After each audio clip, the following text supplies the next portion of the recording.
Coming up on today's episode of the Salesman Podcast. We fear mistakes. We think that our talent is inborn and that we're limited in our ability to develop and grow. We generally just fear failure and behave accordingly. Hello, Sales Nation. I'm Will Barron, host of the Salesman Podcast, the world's most listened to B2B sales show, where we help you not just hit your sales target, but really thrive in sales. Click subscribe if you haven't already, and let's meet today's guest.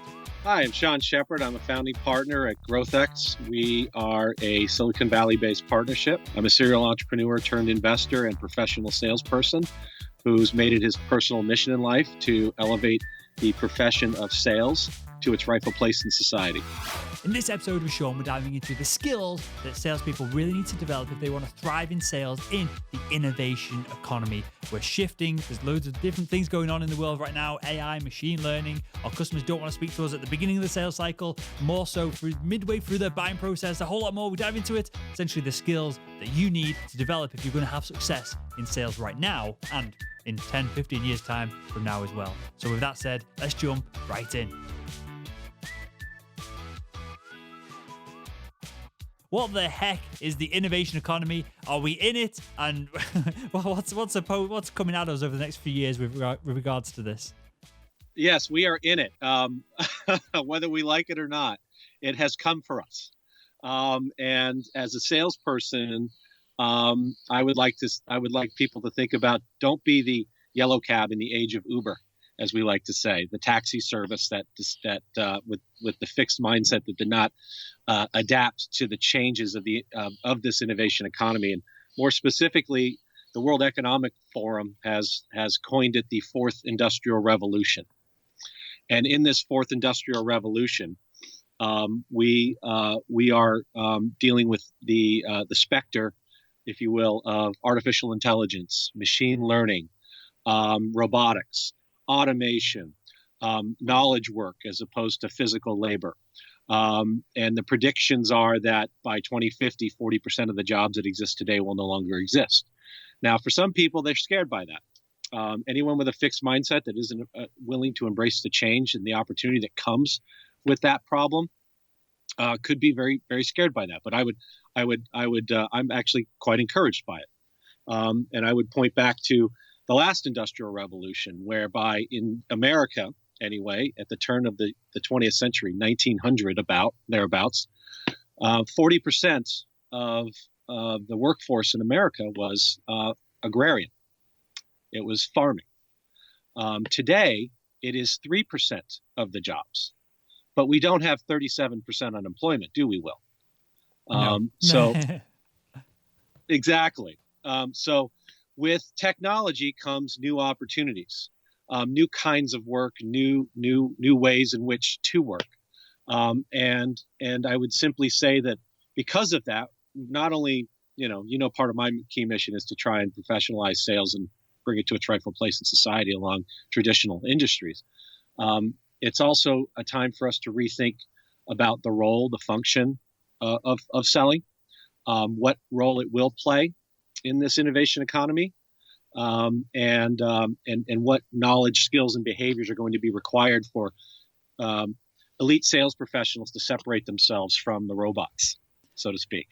So we'll get into knowledge versus kind of physical labor, and clearly that's shifts long since happened. And I want to see how that intersects with the fact that buyers are now, quote unquote, 60% down the sales or the buying process before they contact salespeople, and how we used to, and we is the proverbial we here, I wasn't really selling in this period, but we used to be the gatekeepers of information, and now it's all public, it's online. We'll touch on all that in a second, but there's one thing, I'm going to slightly off track here for a second, Sean, and you mentioned it a couple of times, and I don't think we should gloss over it because clearly it's important. I've interviewed Carol Dweck on the show in the past, and so I'll link her episode in the show notes to this episode over at salesman.red. But what does it mean to have a fixed mindset, and what mindset should we have to survive and thrive in a changing economy? Yeah, it's a critical element. I'm glad you brought it up because it's foundational to the learning pedagogy of GrowthX Academy. Is mindset. Mindset is the first and most important thing that anyone has to address. So as you mentioned, Dr. Carol Dweck from Stanford University, who I've had an opportunity to interact with and learn from myself quite a bit, is a early childhood development psychologist who spent 30 years trying to understand how humans respond to failure, and in particular, how those responses change over a lifetime. And when we're young, we tend to respond to failure very positively, and we view it as a learning opportunity, and we constantly work our way through it. A great example that I always like to talk about is when we're toddlers learning how to walk, we fall on average of 17 times per hour. But we don't give up. We all learn how to walk if we're physically able to do so. I've never seen a headline in say the Daily Mail or the New York Times for that matter that says toddler says screw it, I'm done, I'm just going to crawl the rest of my life. No, we learn how to walk, right? But somewhere along the lines, society starts to tell us no. I think the statistics are we hear no 250,000 times by the time we're 17 years old. We hear yes about 20,000, 25,000 times. So we're now conditioned by society to start managing to results instead of actually trying to learn and grow. And a fixed mindset is what places us there. We fear mistakes. We think that our talent is inborn, and that we're limited in our ability to develop and grow. We fear rejection. We generally just fear failure and behave accordingly. And it's not just individual psychology. It's a mindset that can happen at an organizational level as well. So whether you're a manager or leader or an entrepreneur. The growth mindset, however, says exactly the opposite. You put yourself back into that childlike mode of humility, curiosity, hunger, and desire to learn. It's like I always say, we at the Academy, for example, part of our philosophy is we want to create a learning community for the innovation economy, not an education community. Because I think someone smarter than me from MIT, Ito, said, education is what other people do to you. Learning is what you do for yourself. And so we have to take on this responsibility, I think. It's an obligation for every individual to develop themselves. So with a growth mindset, you say things like, every part of me is available for improvement. I don't know what I don't know yet. I'd rather be a learn-it-all than a know-it-all. And it's really okay if I don't have the answers. I construct hypotheses as opposed to operate on assumptions. Things like that tell you, I take the word feedback and I replace it with, I take the word rejection and I remove it from my vocabulary and I replace it with feedback. And I say that feedback is a gift. And I don't know if I can help you or not, but I'd like to learn if that is possible. And then in the innovation economy, there is no distinction. And this is where I think it gets really important. I don't believe anymore, there's a distinction between personal development and professional development. So if you develop yourself as a person, you will develop yourself as a professional in any human-centered role, and in particular, in selling. I'm not going to kind of bang on about it, plug it. I don't want this to be an advert, but we've launched a product called the Sales School, and we haven't prepped this, which is amazing because it's literally what you're describing. It's self-development for salespeople. The goal is to help them become really good business people, to help them become or learn the skills of charisma, to understand how to kind of get into a state of deep work, how to time block, all these kind of things. Not so much the selling skills of 7 ways to rip someone off on the phone that kind of worked 30 years ago. And what you're describing aligns and perfectly with our product Sales Code came from feedback from the audience of, we really like these episodes when you do 1, 2, 3, 4. We don't really like the episodes on the 7 steps to cold calling. And there's other people that's doing that content and can probably do it better than what I can if you're still in the world of cold calling and that kind of game. So it's really interesting that what you're saying here aligns with what I know on my back end of the kind of 100 or 1,000 people who got on our email list and the tens of thousands of people that fill out surveys every quarter that we send them. So that's really exciting. That's really interesting. How you kind of alluded to it then, but I feel like this is a practical step and this is a skill set we should be clearly implementing. Is this to go from a fixed to a growth mindset? And there's probably other words we can interject there, but that's obviously Carol Dweck's definitions of things.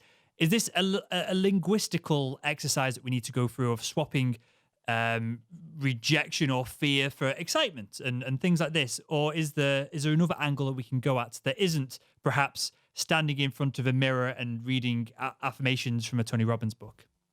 Yeah, I mean, you could certainly you apply NLP or neuro linguistic programming or neuroassociative conditioning to driving this change in your life, if that's the path you want to take. I try to simplify it down into a formula of belief plus actions equal change. So you have to change your belief system. You have to start there. So you've got to you need to literally retrain your brain. And yes, if you need to incant it, that's fine. But you have to believe that every part of you is available for development, that you can master anything, even if you're not born into it, with deliberate intent and practice. And that it is absolutely okay to fail, because failure is just your next great opportunity to learn. And so when you change that mindset and then you actually take action and then you see the results from that action, you'll start to see that flywheel turn in a positive direction. It doesn't happen overnight necessarily, but it's not only possible, it's highly probable if you act. How important with regards to all of this is to embrace the ability to go into things and be uncertain, to embrace the fact that to essentially push your comfort zone. I'll give you a quick anecdote, and then I'll ask you the question again. But I started probably about 9 months ago, training Brazilian Jiu-Jitsu. The first few sessions, clearly you just get strangled and ragdolled around, and everyone's polite friendly, no one's trying to hurt you. But it was super humbling to me that someone who I'd see on the street and I'd go, I'd batter him in a fight, literally drags you on the floor and strangles you, and there's nothing you can do.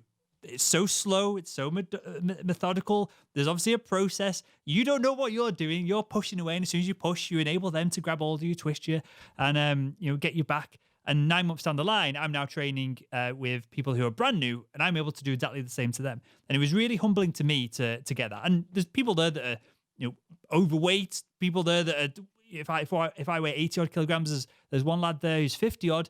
And he batters me every time I roll with him.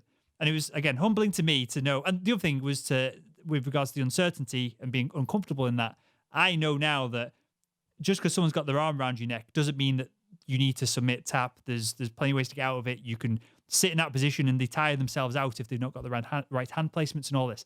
So recommend jiu-jitsu to anyone who wants to push their comfort zone a little bit if you've not done martial arts before.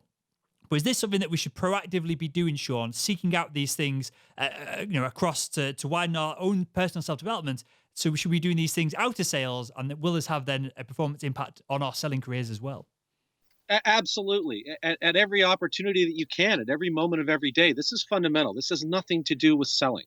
Selling is an application of human behavior, right?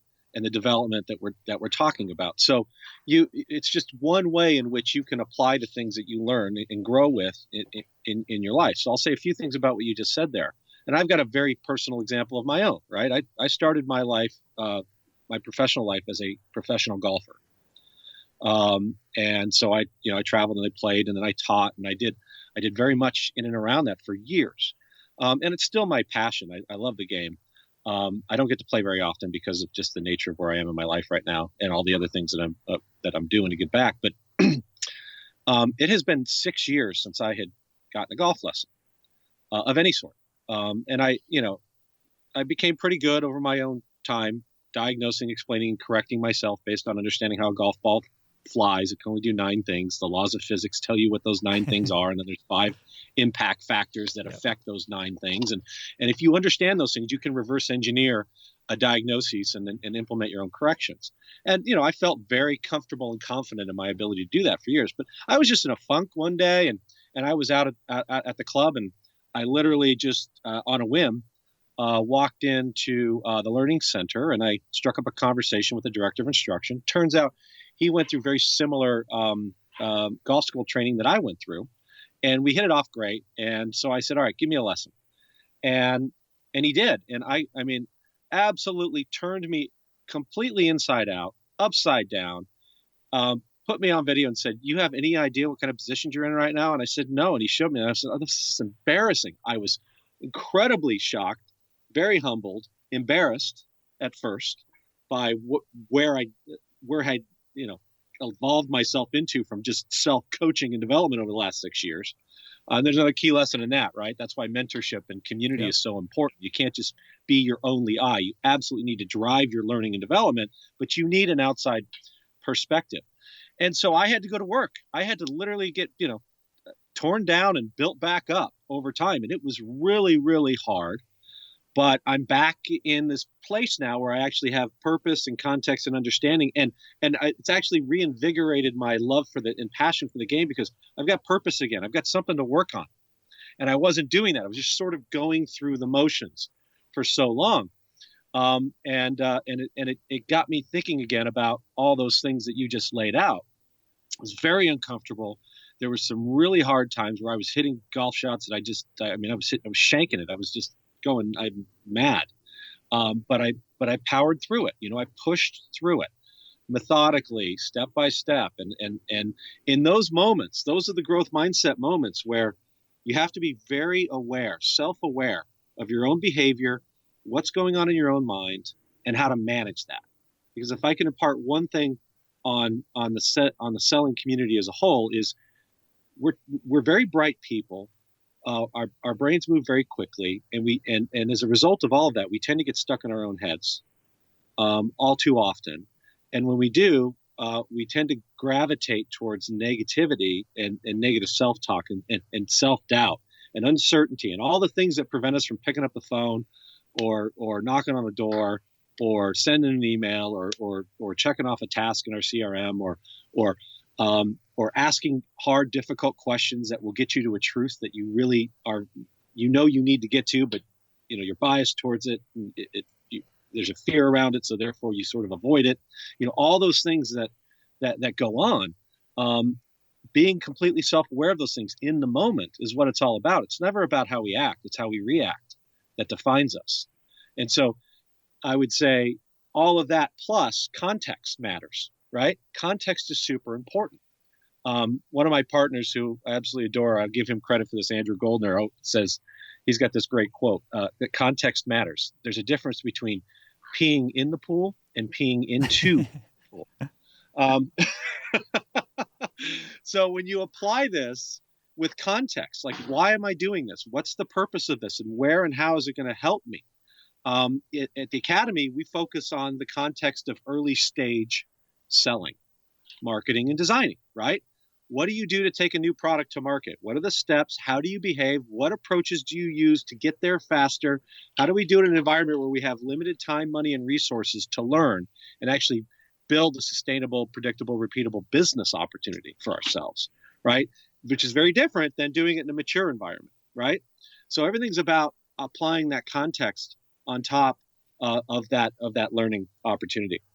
Aside from people being fearful and rejection and all these things that we talk about regularly on the show, how much of an issue is it for salespeople? I think you used the word for salespeople to just go through the motions, because I've fell into this trap before, especially when top down you're told, well, we have a system here and it's this cadence and these calls, and you see this surgeon and me, medical device sales. Then after you met with a surgeon, you then go to the theatre coordinator, the manager, you go to procurement, and this has worked for us. And it's very easy to just plod along. If you're hitting your target, great. Yeah. Who cares? You've mastered the system. That's really important. Yeah, I think that's really important, Will, because I think it bleeds right into, it segues nicely into, what do we have to change about who we are, what we do, and how we do it for this innovation economy, so that we don't become what you just described.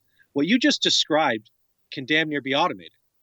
So anything that can in the innovation economy be automated will be automated. So let's just get used to that. And so if your tasks, job, and role are so repetitive and so methodical in that way, and there's no additional value being created or added, your job's going to be gone. And you're no longer going to be valuable to an organization, because it's not about that. Yes, activity can and does deliver results, and we all know that. But is it always the right results? No, not necessarily. And in the innovation economy, my daughter's dog is out here chasing me around. I was just waiting for a moment to interject and explain to everyone who's listening to this on the audio that Sean is sat outside and he isn't being mauled by a bear. I was assuming it was a dog because you had a smile on your face as you were talking then. It is almost like a bear. It's a German Sheppard puppy. So oh, wow. She's quite a handful. So my point there, the message is simply this, that it's not the selling and the product and the technology and the solutions per se that separate us. It's the insights that we bring, and it's all about that. So the skills that matter most in the innovation economy start with the first and foremost is mindset, which we just talked about. You've got to have the belief that you can develop yourself, and that in an economy where things are changing so rapidly, you have to change with it and lead some of that change and be very much out in front of it if you want to separate yourself. And I'll give you just a startling statistic. The S&P 500, the average lifetime of a company on the S&P 500 in 1970 was 75 years. Today, it's less than 15. The predictions are that somewhere around a third of the S&P 500 in 2030 doesn't even exist yet. Yep. I don't know if you saw this 2 days ago. Jeff Bezos openly came out and said, "I'm worried that Amazon won't be around in 30 years." $1 trillion company. But think about it. What do they make? Not a damn thing, right? So they're all about owning a customer experience, the thoughts and actions of the customer and that relationship. And that's exactly what the seller of the future needs to do. You need to drive the thoughts and actions of your customer base through actionable insights that create real, measurable, quantifiable value. You need to show that every single moment of every single day. What's an example, Sean? Sorry, I feel like this is worth diving into a little bit deeper, but what would be an example of an actionable insight? Either made up or perhaps from one of your kind of incubated companies? Perhaps? I would say it this way. Tell me something I don't know. I'm your customer, Will. You walk into my office. Tell me something I don't know. Tell me something that's going to make my business better. Tell me something that's going to drive my metrics in the right direction. Show me something. Give me something. Anything that I don't have right now. Fill a blind spot. I don't care what it is.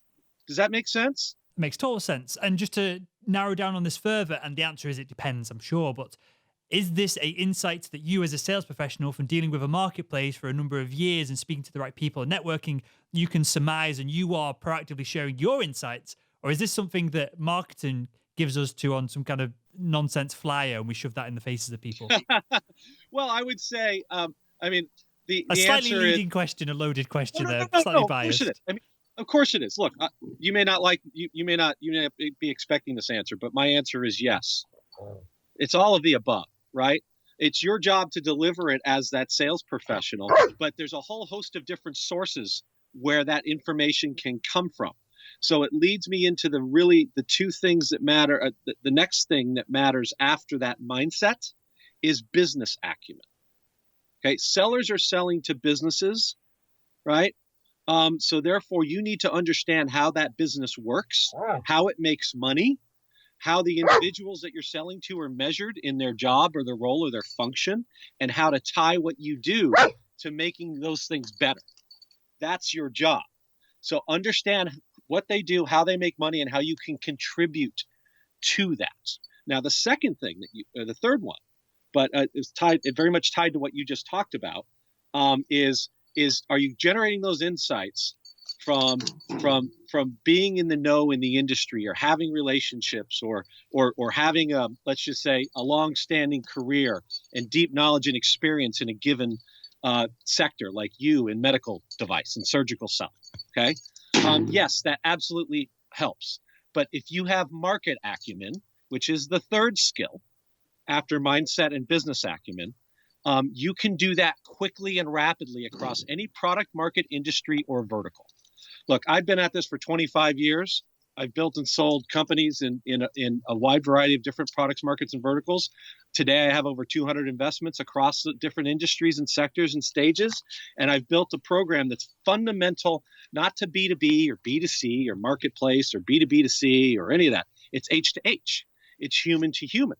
And if you understand how humans behave, what they care about, how to manage yourself and help them improve at the same time through their business or through their life, and then why they buy, right? Which we talked about in the last podcast: make money, save money, create a competitive advantage, stay out of prison, change an emotion, right? And then apply those things in that context. You can rapidly, quickly gain market acumen in a specific sector with a specific product, market, industry, or whatever. And your goal there is to be better at it than your customer is, because they need to look at you as a credible expert, a resource, a thought leader, someone who will challenge the way that they do things and think about things, because everything changes so quickly, especially today. They're watching their businesses and industries get disrupted in every facet and manifestation, and they're scared to death. But here's the other thing that's part of this innovation economy, and just generally what's happened because of the internet machine anyway, is people won't tell us the truth if it creates more work or conflict. So when you ask me, what do you mean by delivering insights? And I said, I'm your customer. Tell me something I don't know. I'm telling you a truth that most people will never tell you. Right? And so how do you create an environment where you can get people to tell you the truth and where you can tell them the truth? And that starts with a growth mindset and then behaving in a manner in support of that. Look, I don't know if I can help you or not, Will, but I want to find out. Because here's what my value is. My value is in helping you solve problems and create opportunities for you to make more money, save more money, create or maintain a competitive advantage, stay out of prison, or change your general state of mind and give you something that you don't already have. If you have fear, uncertainty, and doubt today, I want to create joy, certainty, and confidence. And those are the things that come from a right mindset, solid business acumen, and a market acumen within a particular sector that you can apply anywhere along that continuum. And then the final one is communications. You've got to be able to articulate this. If you can't articulate value, then it's all for naught. And if you can't constantly show that value, create it, demonstrate it, and continue to deliver it, then you will get disrupted the same way that Yellow Cab got disrupted by Uber, only faster. I was going to make a joke here, Sean, on step 11 being that we need to get 5 pints down people. And then a lot of this starts to happen organically if they open up and you can have a bit of joy and happiness and fun with them. And then as I pondered on that just for a second, as I said it, that's literally what we need to do, right? Route the pints and then you can touch on the communication elements of this. I imagine selling 25, 30 years ago, I was 5 at the time, so clearly I wasn't selling much other than getting my parents to buy me sweets and persuading them on that front.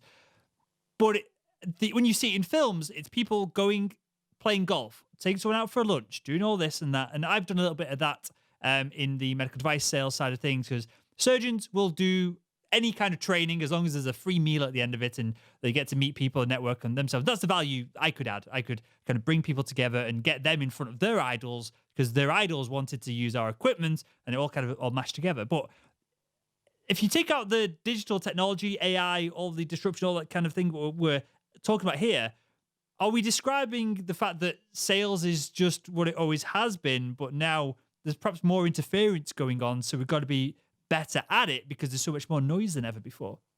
Yeah, look, the golfing, beer drinking sales professional will be a thing of the past in the innovation economy. It'll be a part of what they do, but it won't be who they are. It can't be. So let me ask you this from another angle then, and we'll slice the pie in a different way. The sales professional who can get the C-suite out to play golf for the day, what are they lacking that they need to implement in their game? Because assuming that they've mastered the communication elements of it and perhaps they've got good business acumen but not good market acumen, what do they need to add on top of everything else? They need to show me something. They need to show that person something they don't know. They need to lead with thought and actions and behaviors. They need to impress them with things that add real value and not be afraid to do that. And they've got to find those things. You open this with the same premise that we always talk about, right? We're in this day and age where 70% of the information that someone wants, they get before they engage the sales professional. Why are they engaging us? because they want that other 30% and everything else they don't know about. So why aren't we focused on that? And it's not hard to do. I promise you, you know this, I know this. I see, talk, and work with sales professionals and leaders all over the world on a daily basis, frankly. And it's not hard to separate yourself from most of them, because most of them aren't willing to do the work to understand who their customer is and what they care about and how to serve them and how to communicate that in a way that that demonstrates that value that I'm referring to. How do we know, and this is going to be seeming like a dumb question, but I think there's depth to it. How do we know if we are doing this? Because everything that you describe here, Sean, is somewhat subjective. As a brand new salesperson, I might have insights that I go to the CFO and they go, get the hell out of my office and send your CFO over to discuss this matter. But if I go to the end user, someone further down the food chain, or get the right angle on things, or if I've just come from the biggest competitor who's installed our product, I've got insights that will help them. So how do we know if again, some of this is subjective, how do we know if we're having home runs with this and if we're on the right tracks already? Feedback. You've got to create an environment where people will tell you the truth, right? And then again, it's not hard. It's never been harder to get people to do that than now. So how do you create an environment where people will tell you the truth? They've got to know you, they've got to like you, they've got to trust you. So how do you create that kind of a situation and that kind of a world to where you understand that? And then you've got to ask for the feedback. You've got to ask the questions. Walt Disney famously, when he was already a wealthy animator and filmmaker, came up with this wild and crazy idea to build a theme park in Southern California. And he went to hundreds of bank meetings before he got anybody to say yes, which is really shocking if you think about it, right? We know how big the Disney property is, but no one would invest. But at the end of every single meeting, he got up and he said, thank you. Listen, I'm not trying to change your mind, and I'm not trying to convince you of something that you're not interested in. But what I would really appreciate is if you could tell me what I could do differently next time in my next meeting that might get somebody to say yes. And he collected that feedback meeting over meeting until he finally refined and honed his pitch to where he got someone to say yes. Jeff Bezos famously talks about the 60 pitch meetings he had to do to raise $1 million. And the number one objection he got in every meeting was, what's this internet thing? That's literally where that was the stage and state of where that was. Now, I would say, and I always, again, I view a lot of the stuff through the prism of strangers talking to strangers and how to deal with that, because that's what we do is when we invest in startups or when we're the first sales hire in a startup or an organization, or we're cold calling, right, or doing any kind of purported cold outreach. But it all comes down to ultimately asking for that feedback. But to me, part of that business and market acumen is understanding the metrics that matter to that individual or to that organization or to that group, and doing the best you can to frame your conversation in such a way that you can address and lead with how you move those metrics, right? So you're selling a surgical device to a surgeon, right? And leading with something like, I think I can help you save more lives while reducing your costs and your liability. Okay, and here's how. And here's some demonstrable proof of how I've done it for others. And based on that, what do you think? Should we have a conversation? I'd love to understand if that's in fact the case. What are you doing to handle this today? How are you doing it? Talk to me more about that. I think we talked about the conversation framework in our last session together, but that's essentially what it's about, right? You're an investigative journalist. You come in with an initial value hypothesis, which to me is the most important thing that anybody can construct when it comes to how they communicate. I need a value hypothesis before I contact Will. What is my value hypothesis? Well, I think I can help Will in this way. I think I can help him save lives while reducing his costs and liability. Okay, how do I think I can do that?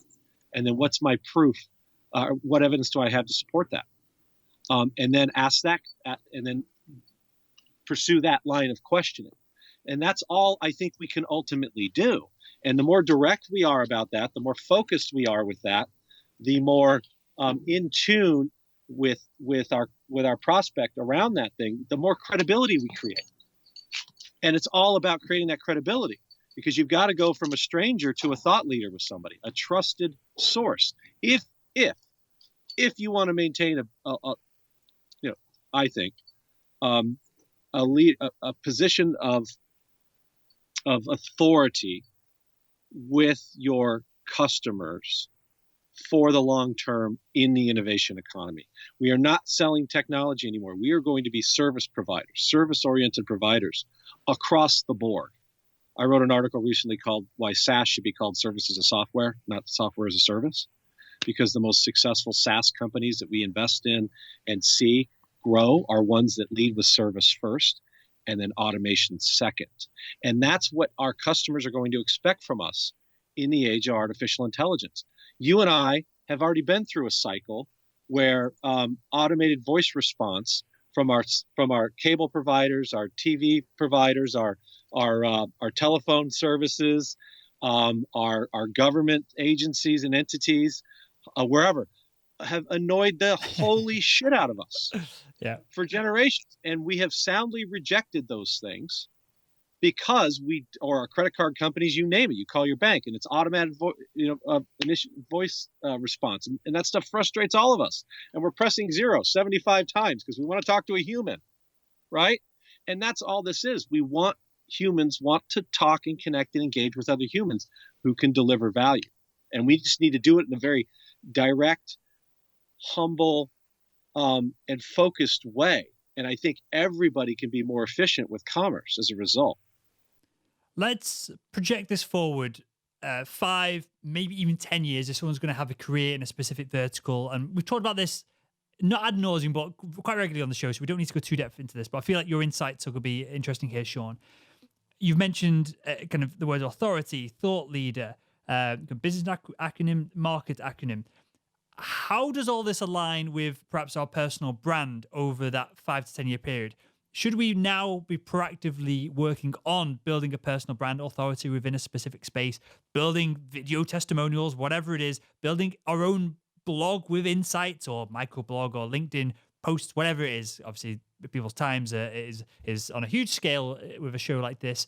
Is that an investment that salespeople should be making now? And does it pay off in 5 to 10 years? Does the kind of 6 till 9 grind of putting all this together now, does that pay off for the individual, whether they want to stay as a salesperson or perhaps they want to go up the food chain later on? Yeah, it's a personal choice. If that's someone's style and they're comfortable with that, absolutely. And yes, of course, it always helps. I think Gary Vaynerchuk says it best: don't create, just document. We're already doing these things every single day. We're creating value, we're adding value in different ways, and we're doing other things. The one thing I would say around all of that, though, and again, this comes back to the 4 pillars of the Academy's pedagogy and just learning philosophy, is community. You need to build a brain trust around you of people that can help you in these different areas as well. Whether it's mentors who have already accomplished what you want to accomplish, or it's advisors that will tell you the truth. Find those areas that you want to grow and develop, or where you think your blind spots and gaps exist, and build a community around you of people that can help you with those things, because people want to help each other. But yes, ultimately, you can and should. You can build your personal brand because, again, in this innovation economy, there's no distinction between the personal and the professional, because ultimately, where does the recourse go? The bots are not buying from the other bots. And if you do buy something through a bot and you're not happy with it, you're not going to return it to a bot. You're going to talk to a human behind that bot. So we always want to buy from humans, especially the higher value sale, where we know there's more we need recourse, because the higher the lifetime value, the more risk, therefore the more people involved, the more comfort someone has to have with that partner in making that decision. And that brings me to that last key skill, which is emotional intelligence, EI. It's EI and EQ in the age of AI and IQ. It's no longer about IQ and AI. It's about EQ. And I think all you have to do is look at any successful leader in any organization or field, for the most part, It's about their people skills. It's about their empathy. It's about their ability to connect and understand those that they work for and with. And ultimately it comes down to those relationships and your ability to connect with those humans and continue to develop the emotional intelligence that goes with understanding products and markets and specs and business acumen and market. All those things matter, but ultimately if people don't connect with you, they're going to have another reason not to do business with you. Other than the obvious of being more conscious when you're having conversations with people that perhaps you just blow through each day and you don't think about it, other than that, which is something that's easy to say but perhaps difficult to do, how can we become better at communicating and improve our levels of emotional intelligence? With feedback. You've got to get feedback. So you need to create a feedback loop in your life with other people. I heard somebody recently, and I think this was just a podcast I was listening to yesterday, around the fact that, people in a fixed mindset oftentimes, or with just this fear of the fear of feedback, or where their ego's driving them as opposed to their spirit, think that they have the world fooled in many cases and ways, and the people in their lives fooled around the things that around their flaws. And the reality is they don't. The reality is, and that's not a bad thing. The reality is actually a good thing. The reality is that they know your flaws. You can't hide them, and they love you anyway. And we oftentimes don't recognize that. So you've got to create a community of where there's constant iterative feedback that's honest, and you need to drive and facilitate that. And what's most important is don't just say it and ask for it, but when you actually receive it, you need to respond with a growth mindset, because if you don't, people will stop giving you honest feedback. Perfect. And that ties together a few things here. I've got a few mental notes of one thing you said. Well, one thing I'm getting from all this is authority over time through honesty. And when I ask people on the show, and I ask this question regularly of whether we should fake it till we make it, I think you've given your idea here of, as Gary Vaynerchuk says, it's more powerful to document what you're doing than to bullshit and create that you're this illusion, this perception that you're doing this kind of wonderful thing here. People want the honesty. They want what I'm doing with the show, hopefully, which is I'm happy to look stupid in front of legends like yourself, Sean. Yeah. We want authenticity. We want sincerity. Yeah. We want people who genuinely care about us, right? There's this old axiom, people don't care what you know until they know that you care. And I truly believe that. And so I think, yes, I think all of those things and those ways of doing that lead to that. And I'll give you one other insight that's pretty interesting. Many people don't know this. There's a reason Starbucks designs its retail stores to where you can see where they're open and you can see the baristas actually making you coffee, because they've done all the research to show that we will stand in line longer and pay more if we see people working for us. And so our customers need to see us working for them. And we don't need to be, and we shan't be shy about sharing what we know and learn and do for them. And we'll wrap up with that. How do we demonstrate that other than calling them every day and saying, Barry, today I did 4 hours of research, and next day, Barry, I did this, and this today. And how, because I guess this comes down to the documentation element of this, of people, yeah, this is actually really interesting. I really appreciate this. And what I used to do in medical device sales we won't dive into it. There's not enough time now, but there's a way of kind of using your language to explain that you're adding value, that you're not doing this because you've got nothing better to do, that your time is important as well. And that upscales your value that you have to the customer and the perception of what they're doing to you, the perception of the work that you're doing for them. But how do we document this perhaps? And how do we show the hours that we're putting in, the hustle that we're putting in, and the fact that we really, because this is the best way to show that we give a shit, right? That we really care about the outcomes. How do we demonstrate that to them? Again, other than a weird phone call to Barry, the random buyer I've just invented. Well, and this is an entirely other podcast we can do, and I'm happy to do it, because this is another passion area and another big piece of the content that we teach at the Academy. But you have to build a customer journey map. So you start there. The customer journey map, from the moment somebody experiences you in your company to till the end of your life together. What does that map look like? What do your customers think, do, and feel at each stage in that journey? And then how do you contribute to making that journey as fulfilling and rewarding as possible? And how do you measure that? That all has to be built and mapped out. And oftentimes this is done by customer success and account management teams, but it needs to be done in concert with marketing and selling at every stage in the customer lifecycle. And if you do that, you map all of that out, and then you show that to your customer. This is what our life's going to look like together. And then you follow through on it.